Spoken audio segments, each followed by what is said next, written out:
is now in session. This is a rare look at a hearing inside the San Antonio State Hospital in Texas.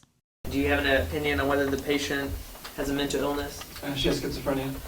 She still has some residual delusions that I don't expect to go away at any point, but she has at least reached a point where I think we can manage her as an outpatient. The problem with her in the years past, though, is very, very, very poor compliance with outpatient care. Judge Oscar Kazin is signing a court order mandating outpatient treatment for someone who has spent a lifetime in and out of psychiatric hospitals.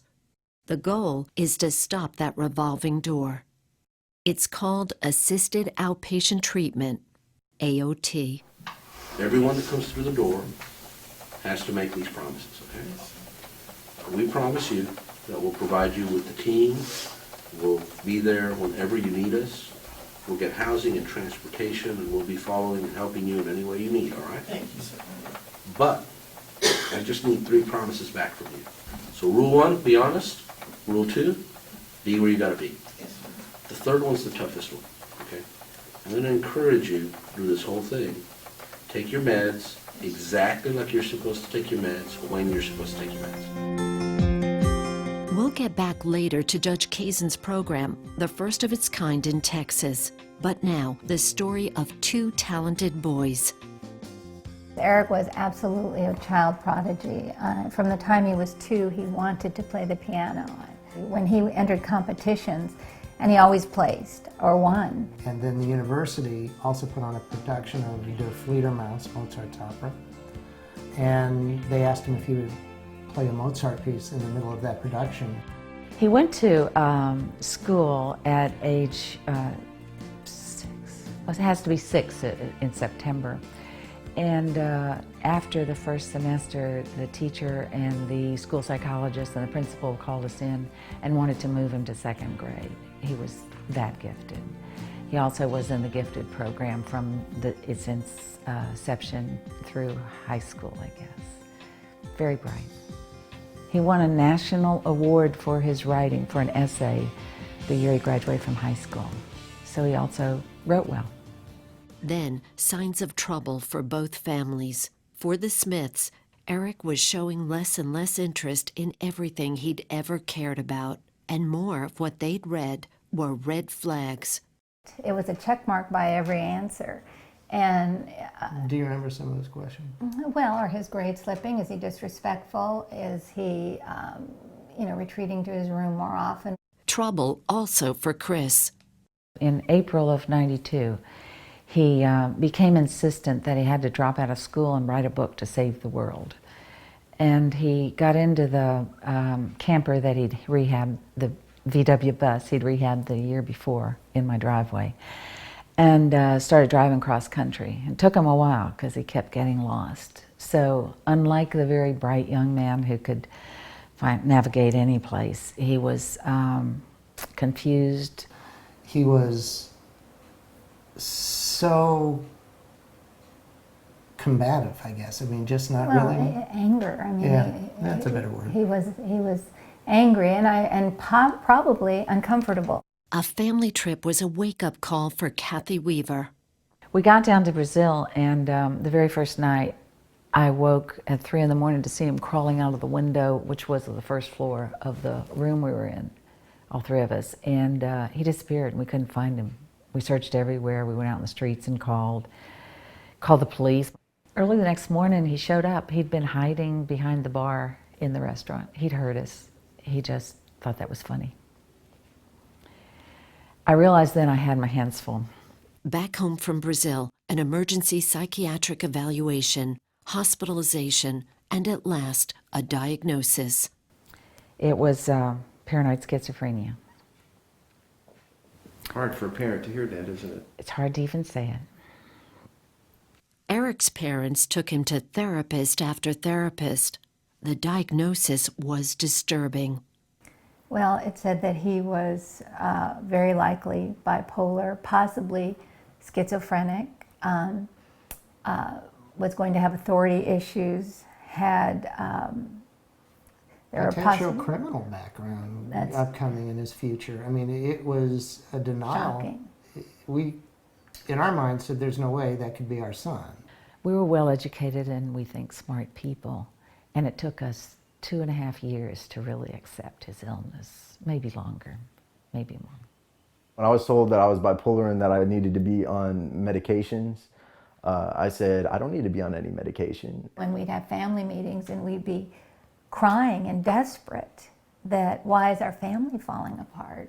Because trying to manage Eric, and he was just tearing us apart. He came to live with me.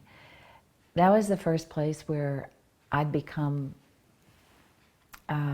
afraid of him. And I asked his brother to come visit and help me get him into other housing.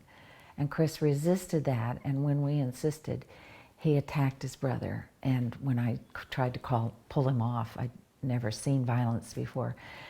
After he hit Patrick, he turned and hit me. And Patrick said, call the police, and so I did. And when they asked, take him to the hospital or take him to jail, I said, he's ill, he needs to go to a hospital.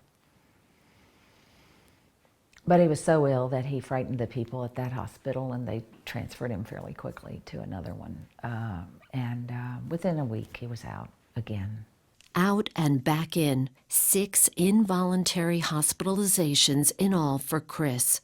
He wouldn't take his medications in between. There's a medical explanation for it. Anosognosia is a term coming from neurology that we use when people don't realize that they're sick. Dr. E. Fuller Torrey has been researching severe mental illness for more than 40 years. And it's very clear that about half the people with schizophrenia and roughly 40% of the people with bipolar disorder have some degree of anosognosia. In other words, they don't recognize their own illness. And it's not just denial. Denial, we're all capable of denial and use it pretty freely. But anosognosia is really a biological-based deficit in the brain that makes it very difficult to impossible for them to acknowledge, yes, I'm sick, yes, I need medication. Anosognosia is exactly what I think he had. I believe that my son, Chris, over the course of repeated breakdowns, lost his capacity to understand his illness. You may have wondered why you haven't heard from Chris. He took his own life in January 2000. There'd been a confrontation at home. So he got in his truck and drove away, and we never saw him again. He came down to Texas, and we talked to him and kept trying to get him to take meds, and he got some help from different family members, but he ultimately chose to take his life rather than take medication. And we found this big bag of little white pills in his car, a little plastic bag about like the size of a soccer ball, full of tiny white pills. The medications he was supposed to be taking. Was Eric Smith headed down the same path? Here was his thinking at the time. I said, I'm fine not on medications. You know, medication is for people that are hallucinating or this or that. It was rough at home. After more than 5 years of turmoil, Brad and Nancy had had enough. We weren't getting along, and I was basically kicked out of the nest. But at the time, I was viewing that as awesome. I'm getting my own place. There was nothing in the outside world other than my parents saying, what you're doing is wrong. You need to slow down. You're heading right for a brick wall. But we bring Eric groceries first, and then we said, why aren't we shopping for him? So we gave him money. And he would curse us and take the money. And we let him, because of course we said, okay, well, he can't starve to death. He's going to wake up anytime. I mean, we still expected there was hope. I'd already started hallucinating mildly, and I remember spending most of my time in that apartment right up until the guy confronted me 2 or 3 times when he was like, the rent is due. And I said, all right, I'll get it for you. But then by like the 2nd or 3rd time that he confronted me about it, I just took a couple of expensive things that I had, like my laptop, some electronics, put it in my car, and just drove away. I left like my clothes there, everything. I wasn't even thinking about it. And he literally started living in his car. And since he had never emptied out from one of his moves, his car was already a mess. And he literally had the space just behind on the wheel. And not even that, because we found food rotting under the mat. So, Yeah, he had food under the so mats, all his clothes, all his dirty laundry, all old eaten games, food packages. but half of his apartment, And half of his stuff. dishes. Some of the things were in his car as well. It was horrible. A cop came over on the second morning that I was doing this and said, well, you can't sleep here in this parking lot because we've gotten a complaint about that and I can't see you here doing that again or I'll have to arrest you. If you have someone with anosognosia who won't accept treatment, then you have two choices. One is, okay, we'll leave them alone, and they end up homeless or in jail or committing a crime or whatever. I don't think that's particularly humane. The alternative is to say, okay, they don't recognize they need treatment. The rest of us clearly see that the person needs treatment. We're going to mandate treatment one way or the other, often done through the courts.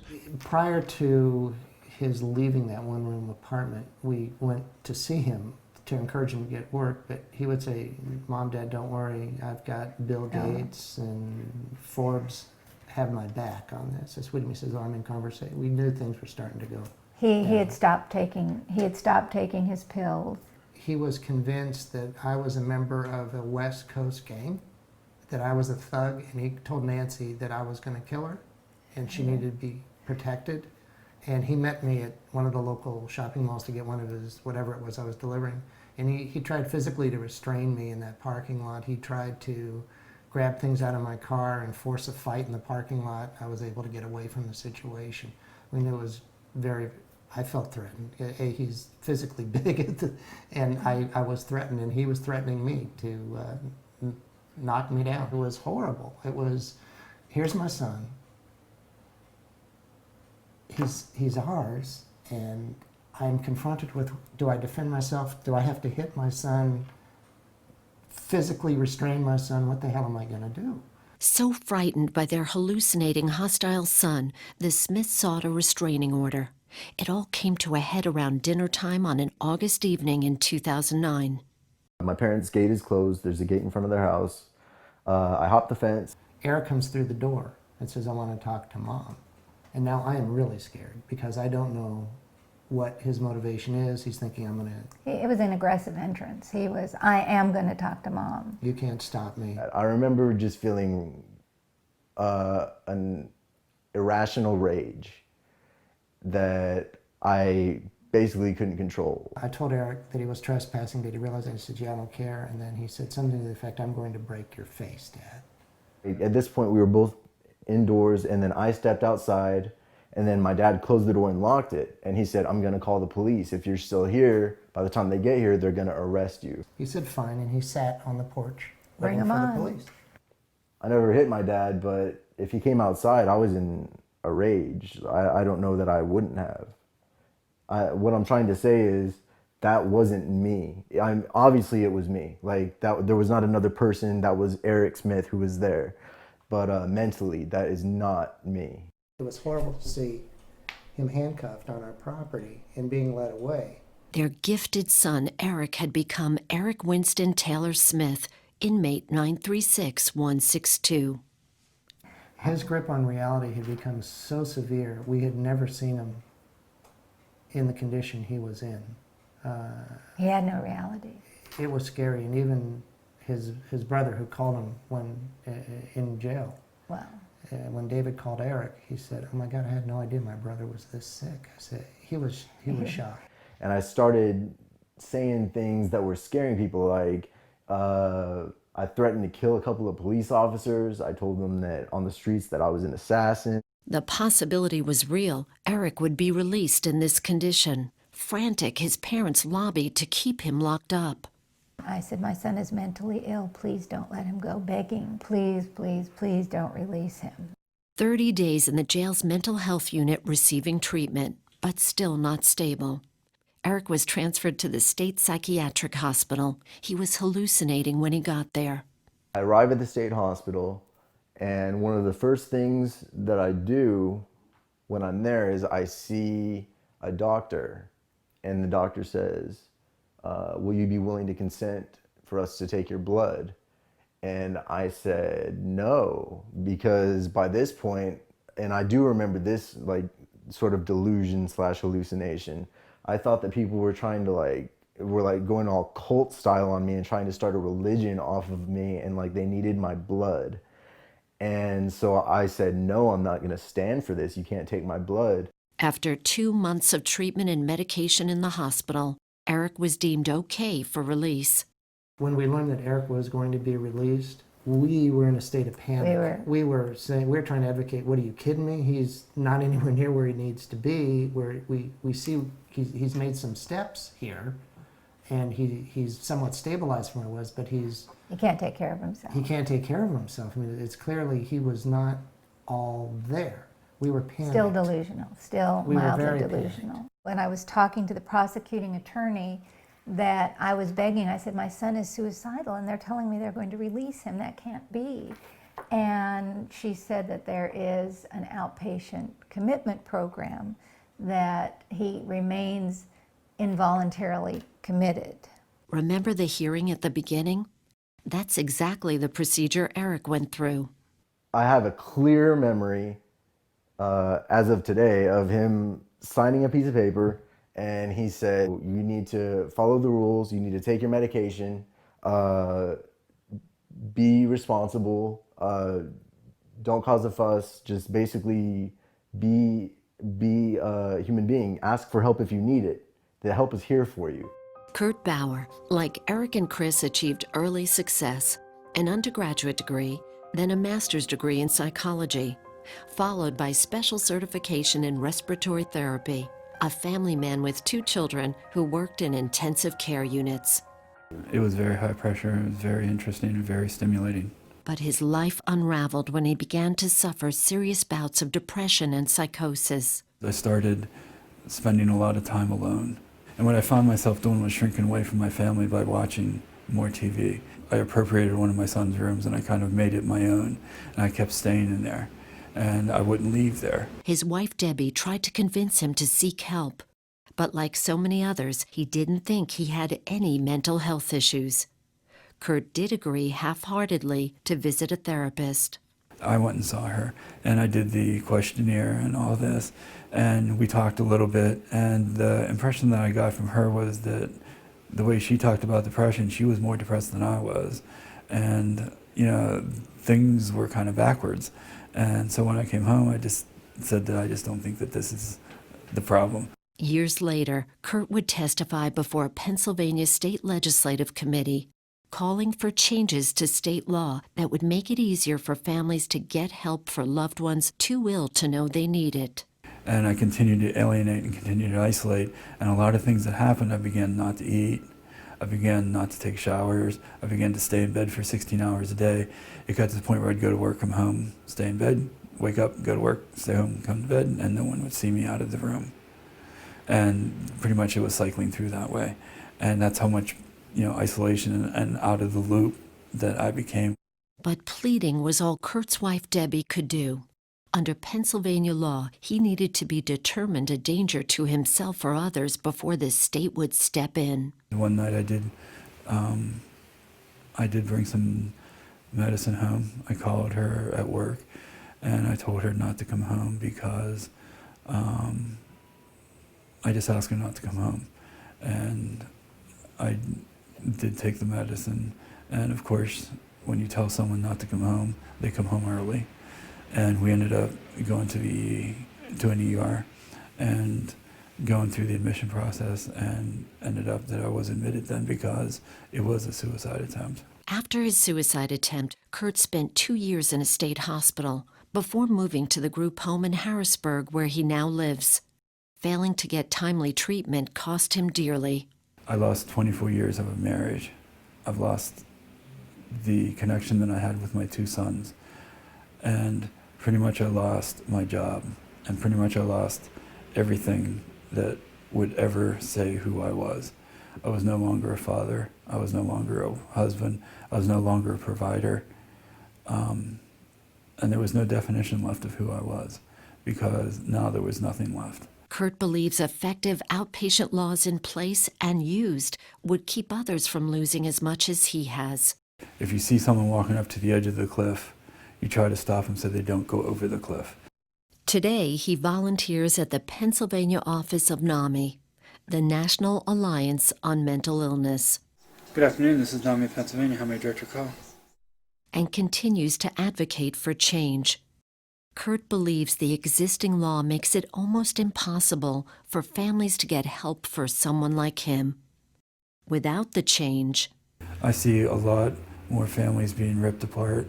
I see a lot more people becoming homeless. I see a lot more people going to jail, staying in the cycle of jails, institutions, and suffering that doesn't necessarily have to happen. Why should someone have to be all the way homeless? Why should someone have to lose their job before you treat them? You don't necessarily have to get sicker before someone needs to treat you. Judge Polly Jackson Spencer designed the Bexar County program called under Texas law Involuntary Outpatient Commitment, IOPC. That's another term for assisted outpatient treatment. Spencer is Judge Kazan's boss. It is a program in which people are ordered to comply with a treatment plan that is developed by working with them and treatment provider professionals. And if they fail to do so, then there are consequences. Generally, you wind up being brought back into the hospital. Usually that means they have a history of being non-compliant with treatment on the outside, and we believe that this program is helpful in causing them to be more medication compliant. There's a treatment team for each participant: psychiatrist, caseworker, attorney, sheriff's deputy, each accountable for the patient's progress to Judge Kazan. And unlike treatment ordered by mental health courts, people in this program do not have to commit a crime to qualify for help. Today, Leticia Jaramillo meets her assisted outpatient team for the first time. Yeah, I'm Judge Kazan. We've talked a few times, and I'm really glad that things are going good for you right now, okay? My name is Leticia Jaramillo, and I'm here to get help too. All right, well, we're here to give you welcome aboard. I need help. I mean, I try to do it on my own, but it doesn't prevail, you know. Well, we're glad you're here. There's a theory on how the active oversight of a judge can help the mentally ill. It's called the black robe effect. When you sit a patient at the end of a table and they know they're going to meet with that judge, that sense of authority, that sense of accountability, it comes through to them. And believe it or not, they actually pay attention. I only have 3 little promises that I need from you, just 3, Okay. to make this work, okay? Okay. Number 1, when you come in here and you talk to us, you have to be completely honest about everything, okay? Okay. Because I can't help you if you don't talk to us. The second thing, you have to be where you have to be, and that means make your appointments. This is probably the most important, of all the promises, it's the most important one I need from you. You promise us that you'll take your meds. Oh yeah, look, I agree. Good job, that was it. It was that easy. Yeah. Yeah, it's easy, but it's not easy. It's easy to say, but it's still coming down on me. Eric Smith took to the outpatient treatment team's message. That sense of caring was so reassuring after so much turmoil mentally and just not understanding what was going on in jail, at the beginning of staying at the hospital, just really not understanding anything, just hearing something reassuring, some boundaries, some guidelines, do what you need to do. It all seemed pretty basic, but it was very comforting at the time. I remember feeling that way. Finally, I think he had the fear of the fear of God and the fear of being non-compliant. He knew how important compliance was. Compliance was his ticket out. This is everyone working for you, and if you comply with your meds, do what you're supposed to do, this team's going to help you. Obviously, if I didn't want to take my pills, or if I wanted to be rude to the judge, or just find ways to be held in contempt and get sent back to jail, I could have done that. But the program felt too positive, and I would have felt like I would have been betraying everyone trying to help me out and myself if I were to not follow through with these easy things they were asking me to do just to get better. Eric now adheres to his treatment plan. He's writing music again and is back in school making straight A's. Texas law authorizes assisted outpatient treatment in all counties. But Bayer was the first to use that law to create a comprehensive program. Kathy Weaver credits the political will of Judge Spencer. She has twisted arms, wheedled, explained, and gone out on a limb for the patients who need her help the most. The revolving door clients in and out of hospital, out of San Antonio State Hospital, and in and out of the prisons and jails of that county. And I don't like that you have to do it with a court order, but if that's what it takes, I'm willing to do that because I want people to have a better life, and I know they can do that. Nearly all states have laws authorizing the use of court-ordered outpatient treatment. I think for the length of time that the Treatment Advocacy Center has existed, we've accomplished much more than I would have thought we could. I was told when I started that it was a hopeless cause to begin with, which made me even more interested in it. The biggest challenge is not so much the laws. The laws now are becoming improved in the states. The challenge is getting the laws used. This is Rogelio Rodriguez's last day in the Bexar County Outpatient Treatment Program.